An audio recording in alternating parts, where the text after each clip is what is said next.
Tech Talk with Matthew Dickerson. Matthew Dickerson. Tech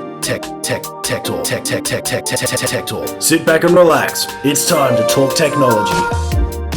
Greetings, autumn revelers. It's time to make hay while the sun still shines, for winter is nigh. And when I say make the hay while the sun shines, of course I mean tune in for another mint condition episode of Tech Talk with Matthew Dickerson. And who better to show us all the colours in their digital finery than Matthew Dickerson himself? Welcome, Matt. What's been on your mind this week? Jeez, I'm struggling to get those words out today. Tough gig there, obviously. Yeah. Well, it's been interesting. I've had a few little concerts I've attended lately. The most recently was Ed Sheeran, or most recent one was Ed Sheeran. Oh, fun. Absolutely fun. Yeah. And I remember back when I was a lot younger, you'd go along to a concert and you had a band who would have some instruments and they'd play them and sing some songs, and you thought that was a pretty good night. And Yeah, to me, that sounds like a concert, right? That's right, exactly Okay. right. And I reckon it was Madonna who said, no, that's not a concert. You need flashing lights, or you need dancers, or you need a stage show to go along with it. Yeah, U2 was doing this in the sort of mid to late 90s as well, yeah. Yeah, that's right. So you've got some of those bands that said it's just not good enough anymore to have a musician or musicians and a singer, and you put that together and play music. We've got to do other stuff to entertain the senses. And that seems to have gone to overdrive now. And so I've been to, in the last couple months, Elton John and Billy Joel, who both had huge video screens, and they were playing specific clips that I've never seen elsewhere. So I can only imagine that they were created just for the concert or the concert series that they might have been doing. A lot of work there to create basically a film clip that can play. Yeah. Again, I quite enjoy watching on the big screen the artists themselves performing and just watching them do what they do really well. Yeah. But it seems to have gone to this whole other level where we need something else to distract us. The Ed Sheeran concert, though, was another level again. Now, most of these big open-air stadiums, they put the artist down one end and then just blast the music out. Obviously, they have speakers strategically located around the stadium, but way at the other end there, you get the binoculars out and you can still only see a little ant down on the stage.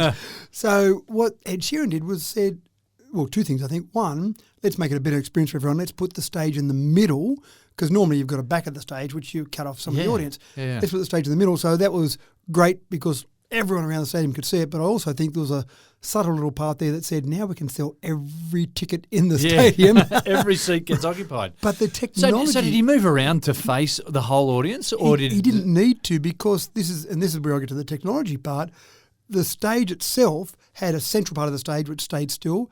Around the outside of the circular stage was a moving platform. So Ed could just stand there if he wanted, and he would move around and everyone would get to see the front of Ed. But then, this is where it got really cool, they had a circular screen that sat above Ed, and that's where the whole video imagery of whatever had been produced, whatever their video production team had produced, that's where it played. So you had this circle of screens. I was trying to look at and work out what it was. I was trying to work out what was projection, but then I came to the conclusion it wasn't projection. It was it was an LED screen, if you like, a huge circular LED screen that sat above Ed, and that was fascinating. And then, of course, around the outside of the stage, they had 6 big guitar picks. And when I say big, they were 3 or 4 metre tall guitar picks that had other video screens embedded into the guitar pick that you could show those bits of the screen. So anywhere in the whole stadium, you could see Ed as he moved around on his circular platform. You could see the circular video clips and, of course, the 6 guitar picks. So it's just gone to this whole other level with the technology there. Yeah. And it makes me wonder, what's the next thing? What are we going to be watching in 20 years' time? I have no idea. For a performer to perform in concert in a big stadium. Yeah, that's right. And that's the thing. There were 86,000 people there. How the view was for all of those 86,000 people, I'm not sure, but they did everything they possibly could to give everyone in that stadium a really good view of it. But again, the technology that was in there, this whole stage was custom built for the concert series, but then they've got to unpack that and then reassemble that each place they go to. And I actually quite enjoy, you stand there at the end of the concert, and when it's the last concert in a series, then these guys that these ants just come out and they're dismantle like monkeys. the whole thing. They're just climbing up over ropes and going all over the thing and they obviously know what they're doing very well. They'll go to one spot and they start removing that, and you look away for half an hour and you look back and you go, where did that stage go? So it's quite incredible. But yeah, the technology in all of that whole bespoke, custom-built stage just for Ed, so he could have that whole circular view of everyone there. I just thought it was fantastic. And it probably is a bit harder to work for a band as opposed to Ed basically does everything himself. Although it surprised me, they did have a couple of songs where they actually did bring a band in and they had the band components, the drummers, the keyboards, etc., around the outside of the stage rather than on the stage, so it still left the stage all to Ed himself. But of course Ed just has his looping machine and his guitar, and that's his own band, a one-man band. Wow. Yeah. So anyway, the technology in it was quite interesting, quite fascinating, and of course the music was very good as well. I think Ed does an incredible job. It's all part of the experience. Yeah. All right, now let's get the show on the road with our first story. Ikea is a name synonymous with sleek furniture designs, each of them with names that sound like a dose of indigestion. But Ikea is also very big on innovation, and the think tank at Ikea have been hard at work with your lungs on their mind. They've released an air quality monitor to give you a heads up when the air indoors, for one reason or another, gets a little nasty. Matt, do you think this will be something that everyone will have in their living rooms in about 10 years? I actually do. I think one of the things that we're seeing a lot of is home automation, lots of different devices out there trying to compete for your home automation dollar. When we start to fill up our pockets and then our wrists with technology, well, what's left? Well, the home, of course. Let's fill up the home with technology. Now, IKEA, obviously better known for doing their flat pack of various furniture, have decided that this is an area that they need to be in as well. They did bring out a standalone internal monitor, but it wasn't fantastic. It had a few little bits on there. It had the temperature, humidity, but we've kind of had those sort of devices for a long time, haven't we? A little device you can stick in the lounge room and see what the temperature is or the humidity. What needs to do something about it. Well, that's exactly right. It's all well and good to go, gee, it's hot now. Well, what do you do now? But the newest one they've just come out with has got a couple of things that have been added on. So temperature, humidity, yep, that's done, a given. TVOC, the good old total volatile organic compounds display. Not sure what you do about those if it's got too many TVOCs. Get rid of the adolescents in the room. Yeah, it might be the smell that's coming from them. Or a really important one, though, which is a serious health issue as opposed to adolescents who maybe semi-serious health issue, but is PM 2.5, particulate matter 2.5. The World Health Organization, who have said that exposure to PM 2.5 can cause a whole range of adverse health effects, respiratory disease, cardiovascular disease, even lung cancer they're putting down. Yeah, right. So this 2.5 is like a measurement of microns, isn't it, of particle size, isn't it? That's exactly right, yeah. It's got a diameter of 2.5 micrometers or less is classified as PM 2.5. Yeah, so you're breathing those in and they can cause serious harm for your lungs. That's right. And we get these from things like traffic, some cars, they produce them. Industrial traffic can produce them. Even dust in some areas where it's very dusty, you can get down to some of those particles that small. So that's all well and good. You look at that and you go, oh my gosh, we've got too many PM 2.5s in our environment that we're breathing. That's bad. I'm going to get lung cancer tomorrow. I know, what do I do? But this is where this device, and more devices are going this way, gets to the stage where they'll then communicate with other things in your house. So this is Matter compatible, MATTER compatible, and this is a lot of jockeying around at the moment from lots of different companies to be the VHS rather than the beta in terms of we all remember that. That's right, in terms of where they're going to be able to communicate. Now, an organisation has put together a bunch of protocols around Matter, and they're saying, forget you owning this space, one company or another company. Let's have everything compatible with Matter. So all of you different companies out there, you're not jockeying in that space to see who's going to win the race. You all communicate with the Matter protocol and then everything can talk together. So this is Matter compatible. If you've got, say, for example, a Matter compatible air purifier in your house somewhere, when the PM 2.5 gets too high, then you can have the air purifier turn on. When the temperature gets too high or too low, then you can have your air conditioner turn on if you've got a Matter-compatible air conditioner. And I think that's where we're really headed, to get all of these devices talking to each other. Yeah. What companies like Apple or Amazon would love to have happen is that they became the default or the de facto protocol. But, gee, there's a lot of competition out there. It's pretty hard for any of those big companies to say that they're going to be the one. So maybe using Matter. A lot of muscle there. It does, yeah, that's right. Maybe having Matter in the middle of all of that, for everyone to talk in that protocol would make a lot of sense. So it's an interesting space there.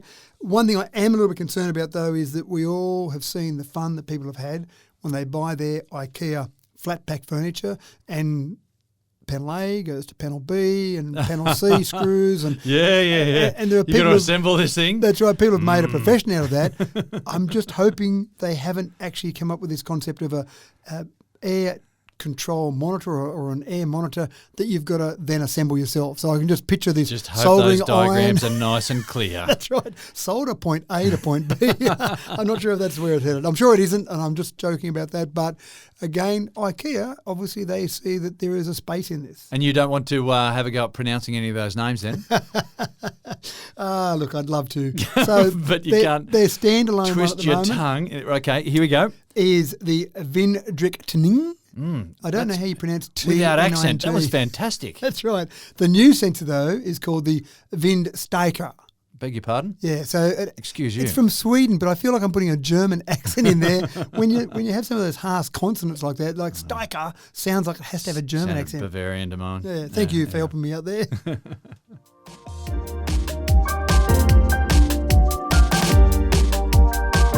Phone addiction is a thing, and in 2023, hopefully most of us are well aware of it by now. But being aware of it and actually doing something about it are two different things, of course. So, Matt, you're here now to introduce a brand new gadget that they call the Aro. It's a smart box, and its job is to help you detach from your devices and reconnect with the world around you. Remember that, folks? Like we did last millennium? Matt, what is this smart box all about? It takes a technology solution to solve a technology problem. doesn't it? 91%. You've got too much technology in your life, so we're going to use technology to help you out. That should fix the problem, shouldn't it? 91% of people have their phone within arm's reach every day, all day. I'm one of them. And that includes when you go to bed. You've got to have it on the bedside table. Charging up, of course. That's where the I'm charger feeling is. terrible. Yeah. 63% of people have actively sought a solution to limit their own usage of the phone. Now, I did think about just put it down somewhere or turn it off, but they're not good enough, apparently. You've got to have something that does something a bit better. Now, the smart box is quite a clever concept.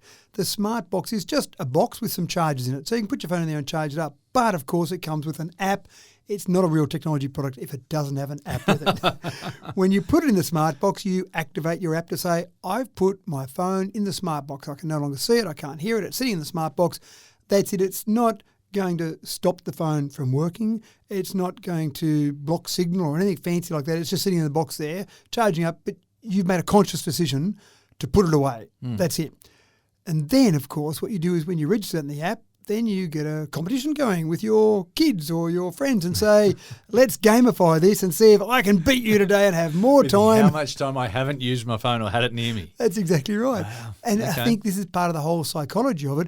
If it's just, James, put your phone down for a bit. Oh, yeah, sure, I'll do that. If you actually then recorded that to look at how much time you put your phone down for the day, it wouldn't be much. But if there's a game involved, if there's competition involved, then it might be, I'll put it down and I might just set myself a target of 20 minutes or half an hour for the first few days. And then one of my kids is putting it down for an hour. Right, I better beat them. Oh, I'm breaking out into a sweat right now. So, again, I thought it might have been really clever and have the box as a Faraday cage or something like that, but it was nothing like that. It's a simple concept, it's just a box as a charger. But again, when you gamify it with that app, I actually think it's got a future here. And I think people can see them doing things with this that maybe they might have just used their phone when they didn't think about it. They're cooking something at dinner time, they listen to Tech Talk podcast, or they might want to watch a video while they're doing something else, multitasking or time splicing and such. Yeah. So there's all those things where you probably don't even realise you're using your phone until you put it down and then you go, I don't need my phone while I'm cooking, do I? I could talk to my kids while I'm cooking something here. Maybe that's a concept. Anyway, it's an interesting concept. Of course, on Tech Talk, we'd encourage you to use more technology, so don't get it. No, if it's impacting your life, obviously this is a great idea.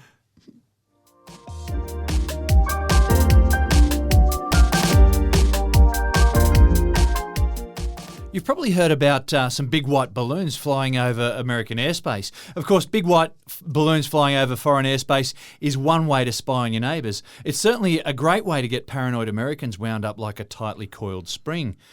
But big white balloons are a little bit obvious to, well, literally everybody. If you're going to spy on someone, I'm pretty sure that Chapter 1 of the Spy Handbook clearly directs you to try to be a little bit more sneaky than that. So if you're going to spy from above, it might be handy if you looked like, I don't know, Matt, I'm spitballing here. Maybe if you looked like a bird? Oh, that'd be a bit sneaky, wouldn't it? Have you been employed by ASIO, have you? I just saw a Get Smart episode from the 60s. Yeah. Well, he had his shoe phone, didn't he, all those years ago? Yeah, they had all those gadgets and stuff like that. But yeah, I seem to remember a pigeon or something that really looked like a dead pigeon. Yeah. It probably was. So when they try and get people to research things that are happening in nature and they want to put some hidden cameras in, for example, or fly a drone in to see what's happening with some flocks of birds, then the birds look at each other and go, that doesn't look like one of our cousins. Not very birdie. That's right. And so they probably don't do what they would normally do. They don't undertake normal bird activities. But if you had a drone of some description that looked like a bird, in fact, let's go a step further than that, that was actually once upon a time a real live bird, but now it's not so live anymore. Oh, seriously? Using taxidermy. Stuffed birds? That's right. So they're taking some taxidermy birds, taking parts from those birds, and they're retrofitting them. Not sure if that's the right word. Yes, that'll do me. That's a fantastic word. With some technology. But the really clever part about all this is they're making them fly like birds. Now, I have these images in my head before the Wright brothers discovered that maybe just air flying over a wing would be enough to give you enough lift.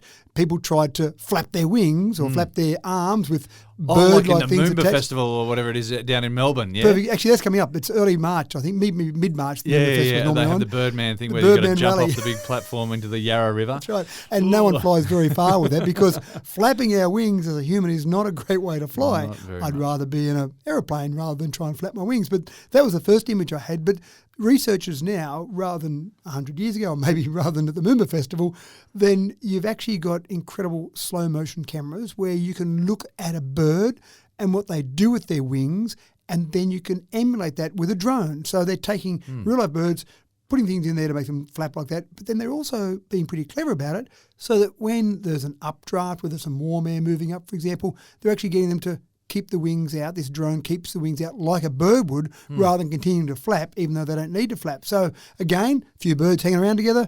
Who's the new strange guy that keeps flapping his wings with the Guy calls updraft? himself Phil. Yeah, he's quiet. That's right. So they're actually pretty clever in that. Now, the first thing they want to do with this, of course, is use it to look at what happens in various natural environments.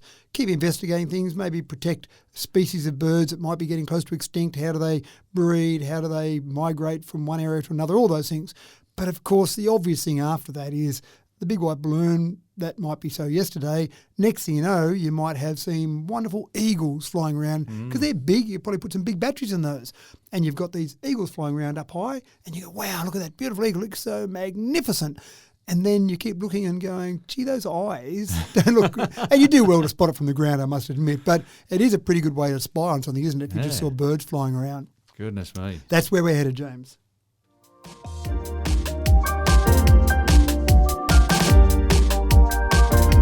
For a while now, Air Force drones have been an integral feature of modern combat zones. A small target with a minimal heat signature, they make for a difficult target to defend against. But their firepower is somewhat limited. Nothing like the firepower that an F-16 fighter can muster. Now, minimising the human element from combat has been a target for the US military for some time. And while the autopilot function in aircraft is by now a very old hat sort of concept, it's only very recently that an F-16 has been able to engage in aerial combat using solely AI tech. Matt, this is both impressive and extremely worrisome for me. It is a bit scary, isn't it? And this isn't the idea that we've seen in various shows or movies or in real life where you've got someone sitting in a bunker in a nice air-conditioned room somewhere flying a drone somewhere else in some other part of the world. With the joystick there. Yeah. This is actually AI being told, I want you to take off, go out there, have a bit of a dogfight with some other planes, and then come back and land. You make the decisions as you go. Now, the first thing I thought of was Isaac Asimov, because in his science fiction work, course, yeah. He came up with the 3 laws of robotics. It's quite funny that we use those a lot in the robotics we're designing today. So, again, this is science fiction, but he said rule number 1, a robot may not injure a human being or through inaction allow a human being to come to harm. Rule 2 was a robot must obey the orders given to it by a human being, except where those orders would conflict with law 1. And number 3 is a robot must protect its own existence as long as such protection does not conflict with the first or second laws. So basically, me telling a robot to go and shoot down another plane with a person inside seems to conflict with the 3 laws of robotics. But I'm not sure the US military is that concerned about Isaac Asimov, because it does make a lot of sense, because you've got these planes that are incredible in terms of what they can do. You stick a little bit of mushy human being inside, and the first thing is that those planes have to be restricted to the G-forces the human can withstand. Now, I hadn't thought about that. No, that's an amazing thing. Yeah, of course. Yeah, you can only take a turn that a human can stand. About 10 Gs is, I think, what they're trained to be able to take For that short period of time. But it only can be for a really short period of time. Yeah. And these pilots are extremely fit athletes for a start, and then train, and they've got special suits on to try and keep blood flowing to their vital parts when they're doing these turns. So you take that out of the equation, the plane says, 10 Gs? Ha! I spit on your 10 Gs. So they can fly and do more than they could do before. But there's also probably the human life cost when you put a person up in there. You obviously are risking human life when you do that. But imagine the future when you have one army, one air force fighting against another air force with no humans involved. It's who's got the best technology can win those dogfights in the air. Just R2-D2 sitting in the back there, that's all. Yeah, that's what it seems like, isn't it? Now, we would hope we never see a world war like we saw in the First World War and Second World War, but when we see some conflicts happening and some tensions increasing around the world, maybe it will happen. But imagine that. Imagine saying, right. Just having that upper hand, isn't it? It is. And I'm going to send my 50 jets out against you, and you send your 50 jets out, and we'll see who can obliterate the other one.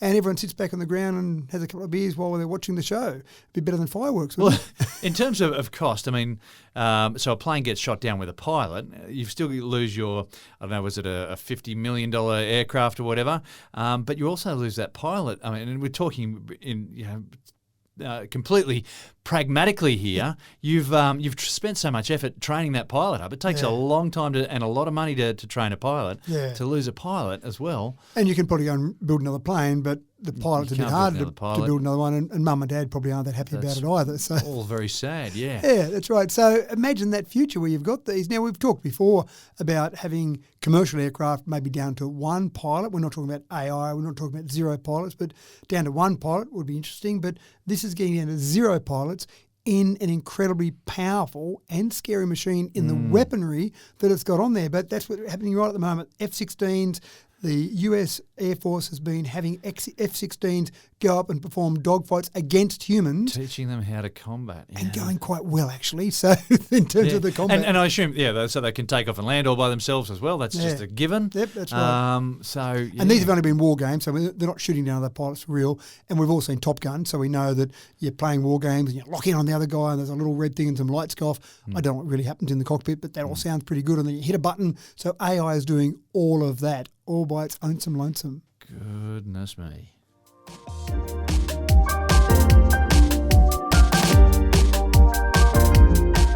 Social media company Meta is set to ramp up the verification of its users on Facebook and Instagram. Matt, what are the implications of this? I'm actually feeling a little bit sad for Facebook.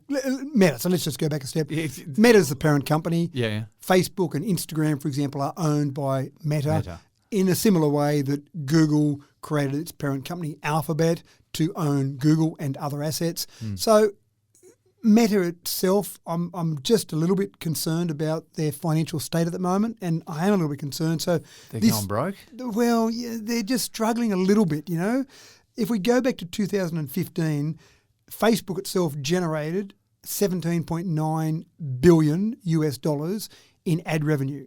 So that seems reasonable. You could probably you could probably make a profit on that, I think. Make some lunches, yeah. Yeah.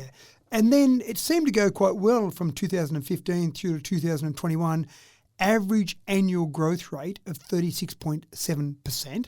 Most businesses would be reasonably happy with that. Yeah, so by the time you're at 2021, $114.9 billion in ad revenue for Facebook alone. Just for ad revenue? Just ad revenue. So that's pretty good. And shareholders are pretty happy with that. Mark Zuckerberg could probably buy another yacht if he wanted to. Good luck to him. But then in 2022, there was a 1.1% decrease in their ad revenue. It dropped all the way down to $113.6 billion. oh my gosh, There'll be panic no Christmas stations this year. That's right. Yeah, sorry, What are we we're to do? cancelling Christmas. So what they've done is they've said, what would Elon Musk do? And Oh, what no. Elon Musk did was start to charge people on Twitter for the blue tick to say that you really are who you say you are. So Meta said, it's good enough for Elon, let's do it ourselves. So they've now introduced the concept of verification by paying for it on Facebook and Instagram. So you can be the real Matt Dickerson and no imposters can be Matt Dickerson. Is that what you're saying? That's the idea. So Yeah, right. I can have a little blue tick to verify me. You could have done that in the past as well, but it was free. Yeah, okay. But now if I want to be the real Matt Dickerson, I've got to pay for being the real Matt Dickerson. And I'm going to pay $20 a month for that if I want the web version, or I want to pay $25 a month for the mobile version, which seems like a fair bit. When Elon tried it with Twitter, it was only $8 a month, so a little bit cheaper. So they've gone up. That's Australian dollars, so $20 and $25. And they're actually trialling it in Australia and New Zealand first.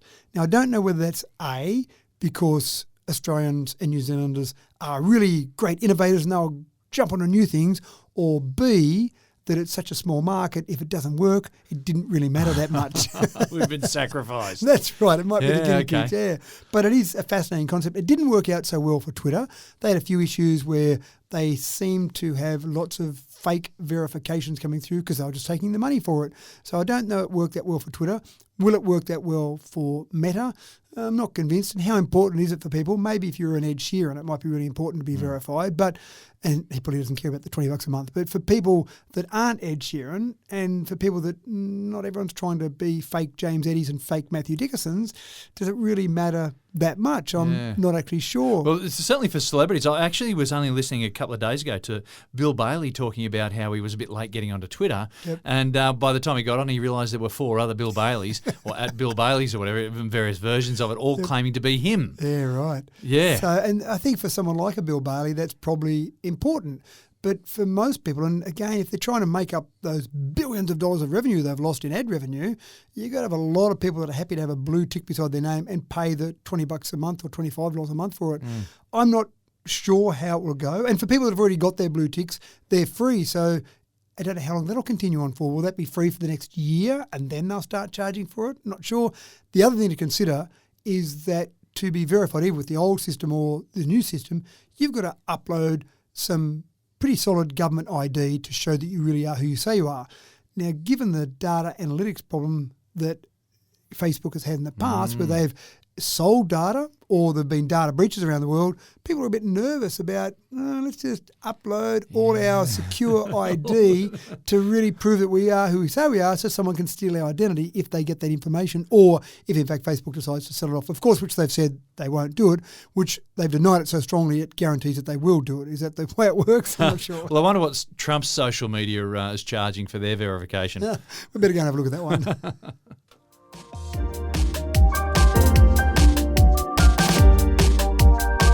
While the current climate crisis seems to bear bad news on a regular basis these days, one of the perks is that clever people are coming up with some very creative solutions on an industrial level, and the impact has the potential to be really marked. Take, for example, the production of steel, which has traditionally brought up a high volume of carbon dioxide emissions. Well, all that is set to change with a new way of doing things. Ladies and gentlemen, we bring you the H2 green steel from our friends in Sweden. Matt. We talk about Sweden a little bit, don't we? I think They seem to be very clever at doing new things. at innovating. Who would have thought? That's right. Now, it's interesting because I have discussions sometimes with people, sometimes frustrating discussions, probably on both sides of the discussion, about coal and coal being used in basically burning it to produce electricity. 1/3 of the electricity we produce across the world still uses coal at this stage. 6 billion tonnes of coal are used across the world. Now, I do say to people, we're obviously declining. We're reducing the amount of coal we're using. And if I was relying on digging up coal out of the ground for my wage, or if my community was relying on that, I'd be a bit concerned. And I have those conversations with people. And then the response I get is, sure, I admit that maybe coal for coal-fired power stations is going down, but what about steel? You're going to need coal for steel, aren't you? And at the moment, the answer is yes. At the moment, we produce about 1.9 billion tonnes of steel across the world, and that uses 600 million tonnes of coal. So not quite the 6 billion tonnes we use for power production, but still 600 million tonnes. Still significant. If you're a miner, you could probably generate a bit of income out of mining 600 million tonnes of coal. And if you look at the global greenhouse gas emissions from that, 7% of all global greenhouse gas emissions come from steel. We don't think about it much. We think about transport. We think about planes and ships and cars and cars and cars. So we think about those things. We don't think that much about steel. We think about power production. But this is quite fascinating. Now, when you start to look at how you can do it differently, our good friend hydrogen comes into the mix.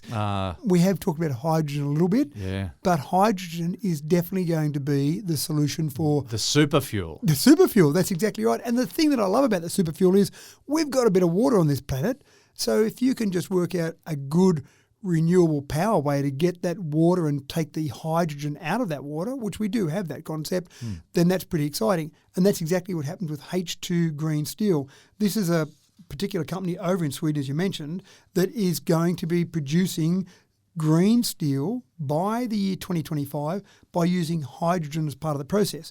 Now, of course, they will go through that process and produce the hydrogen in a green way. They'll have renewable energy contracts. They've already said this so that, because again, as soon as you talk about hydrogen, people say, oh yeah, but you're burning coal to produce that hydrogen, so you're not gaining anything. And if you did that, you're right, but you probably wouldn't be that smart if you're doing that. Yeah, look, that's a really dodgy gotcha, isn't it? It is a dodgy gotcha.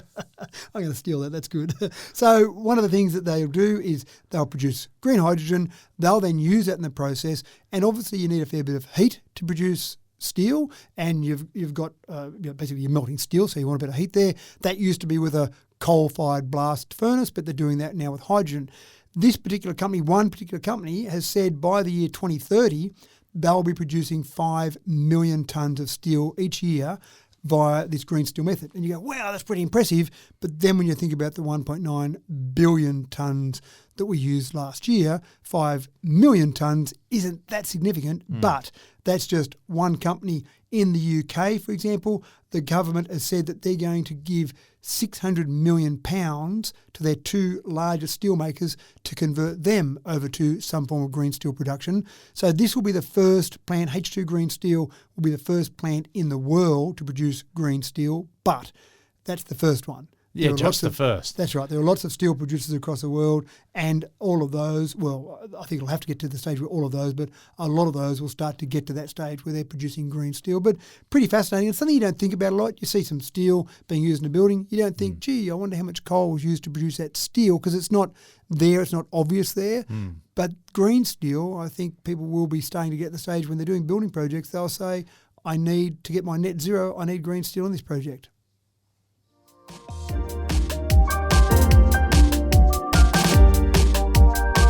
Now, here's a story that's got my attention. Sleep patterns in the age of information have been shot to pieces. We are on all the time. So when we try to switch off and go to sleep, our hyperactive brains don't settle like they used to these days. Sleep patterns are being interrupted because brains have been reprogrammed by our devices. Matt, it's time for some clever tech to step in once again and save the day. It sounds like the smart box, doesn't it? The tech's the problem. We're going to solve it with tech. That's right. And that's exactly right. People do watch TV in bed. They play on their phone in bed. They play on their tablet in bed. Yeah. And, of course, then they try to go to sleep and they're still thinking about all those things that are stimulating their brain. But you've also had like the blue light flashing at you and whatnot, so that interrupts your circadian rhythms. These have been all linked to problems such as diabetes, and I understand increased cancer rates and things like that. All sorts of things, heart disease, diabetes, mental health problems, high blood pressure, all of these things can be linked to a lack of sleep, which then is linked back to technology. 71% of people in the UK don't get the recommended amount of sleep, and 15% are getting less than 5 hours. So it is a problem. And even just in lost productivity, in the UK last year, they said that lack of sleep and then some of those health issues that were as a result of that lack of sleep, $40 billion a year, they estimate in lost productivity. There's a fair few extrapolations going on there, I'm sure, a fair few estimations, but for sure. This is the problem. But what we're seeing now is this whole sleep industry evolving. It was worth $15 billion last year, but expected to be worth $67 billion by the year 2030. And some of the solutions are actually quite simple. There are apps available for a whole range of things. You can put things on your body. We've got watches now that can track the amount of sleep, and again, just to see how much sleep you got throughout the night. And so you can start to adjust what you're doing. But then you can tie that back to things like, I'm not getting enough sleep. I need an app that can help me. And so you've got apps that will, get ready for it, read you bedtime stories. So what we used to do for our kids and what our parents did to us was that bedtime story, and we felt a bit sleepy and went off to sleep. That was actually something that they were well advanced. They knew that that would be a great way of sleeping. And apparently the stories themselves and the way people read them and some of the pauses in them gets us into that mode of sleep. And so that works really well. You've got other devices that might just play you some soothing music, for example. I'm a big one for the white noise or the sound of rain. Yeah? Right, yep. Yeah.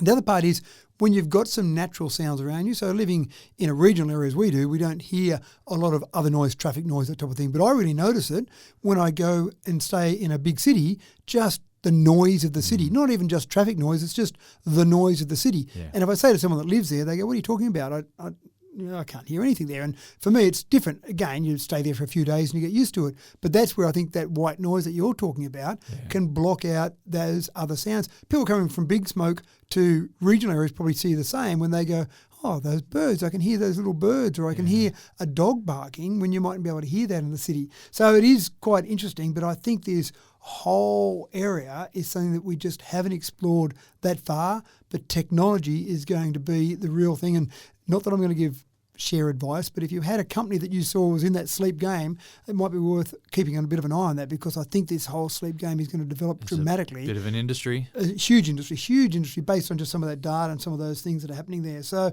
again, just keep an eye on it and see where it's going. But there is technology out there. If you've got some of these sleep problems, there is technology out there to help you.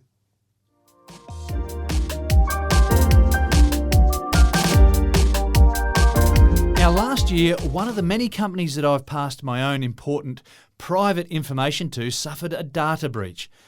They weren't alone. There are a number of these stories in 2022, and the unnerving feeling that it leaves customers with is a major issue of our modern day. My personal data may be used by someone else producing fake documents, credit cards, passports and such, at any stage in the unforeseeable future. There is a burden on all companies with large databases of customer data to protect it. And so a Privacy Act reform has been produced to hold these businesses to account. What are the details on this, Matt? It's actually really interesting that we often talk about the fact that technology is sometimes a little way or a long way ahead of our laws. And that applies in a whole range of different situations. This is a classic one of those. When we had the Optus and Medibank hacks back in 2022, the Privacy Act was quickly changed. So if there was a breach, companies in the past could have been fined $2 million. For a company the size of Optus, for example, $2 million, you'd say, well, I'm not going to spend the money on making sure that we're very tightly locked down. If it's going to cost $2 million, that's cheaper than the cost of actually going and protecting ourselves. They changed that to be $50 million. So suddenly you might go, maybe we better have a little bit of a look at this again and see if we're doing it right. These latest changes, 116 different proposals are being put forward as a draft at the moment, and they're open for submissions till the end of March. But some of the big changes here are related to the individual and what you can do. So if, for example, you saw a breach that impacted you, someone stole your identity or someone tried to take a bank loan in your name, whatever it might be, they're opening up potentially, again, this is all draft, they're opening up where you might be able to sue the company as an individual. Now, you get enough of those individuals, and suddenly a solicitor comes along and says, let's put a class action together. That's what you do in these cases. And so then $50 million would be an absolute drop in the ocean. Yeah. You start to get lots of people impacted. What's the cost to you as an individual having your data stolen to the point where your identity's stolen? Gee, I don't know. I think it would be a huge amount, because it can have ramifications for months and years, just going and getting a home loan to buy your first home, and the bank says, sorry, we looked at your track record, it's horrific. Well, you've got default loans all over the place. Yeah, credit cards. all sorts of things. Yeah. So the inconvenience to your life, what is that worth? I mean, that could be worth a lot. So you suddenly start to get thousands of people impacted and they all want to sue for $1 million, that starts to get to be a big number. So this is quite fascinating. We see around the world some of the privacy acts that are in place are much more advanced than they are in Australia at the moment. And obviously, you tend to look around the world to see what's happening. But in places like Singapore, New Zealand even, some European countries have got much more advanced privacy laws that makes the individual company much more responsible. I think that's where we're going here. There'll be more responsibility on those individual companies. So again, if you're a cyber security expert in Australia, there might be a lot of business coming your way. Absolutely.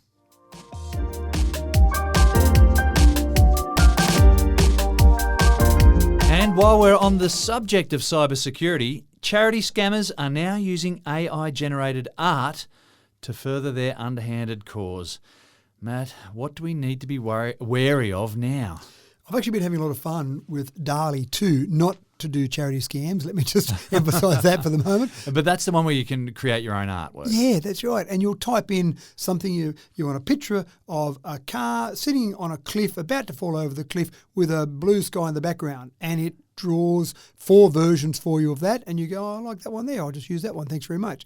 It's really good in what it does.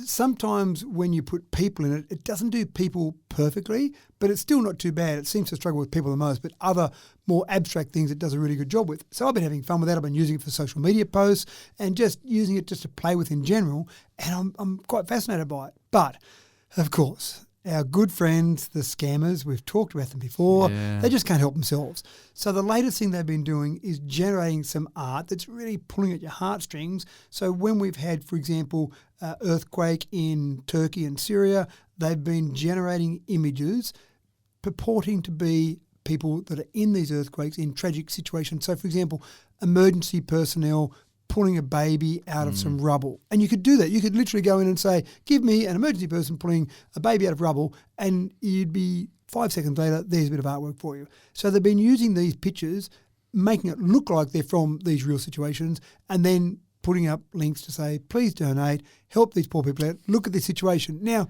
when you saw that, when you saw some fireman pulling a baby out of rubble, you'd be thinking, oh, that poor baby, parents are probably deceased in that. Oh, why wouldn't you donate some money? But of course, they're not real, and some of these photos aren't real. And one got picked up by the fact that, as I said before, sometimes it doesn't draw people that well.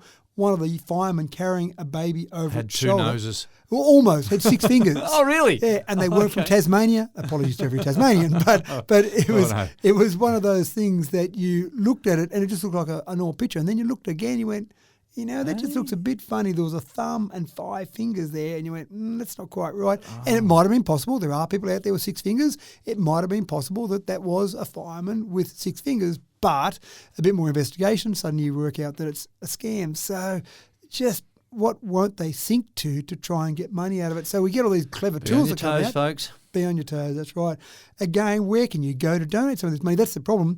There are charities, legitimate causes around the world that I'm sure are missing out on money now because people are so concerned about being scammed, they don't want to go and donate their money to a scammer. And I think what we can do now is we know that, well, we're getting used to at least, something pops up on your feed or by email and it says, oh, here, be wary about this or donate money to this or whatever.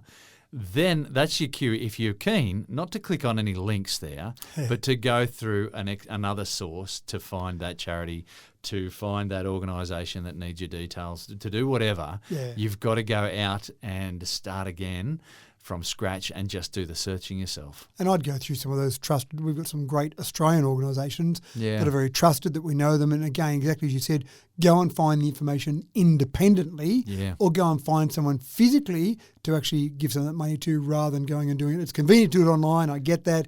But I just hate the idea. Don't click on the link. Don't click on the link. That's right. Good advice.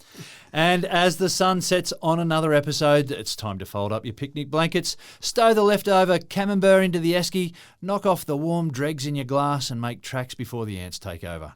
Thanks for another Sterling Tech Talk, Matt. Well, I'm just about at my limit. I've got to go and stick my phone on my smart box there, so I can't listen to any more Tech Talk. It's going to be all gone shortly. I'm not letting mine go for a while yet.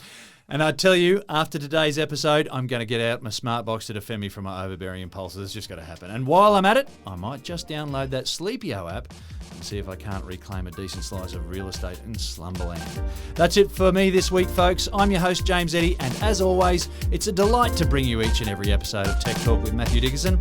Have a great week, folks, and keep your eyes peeled for suspicious-looking birds. We'll catch you in another week's time.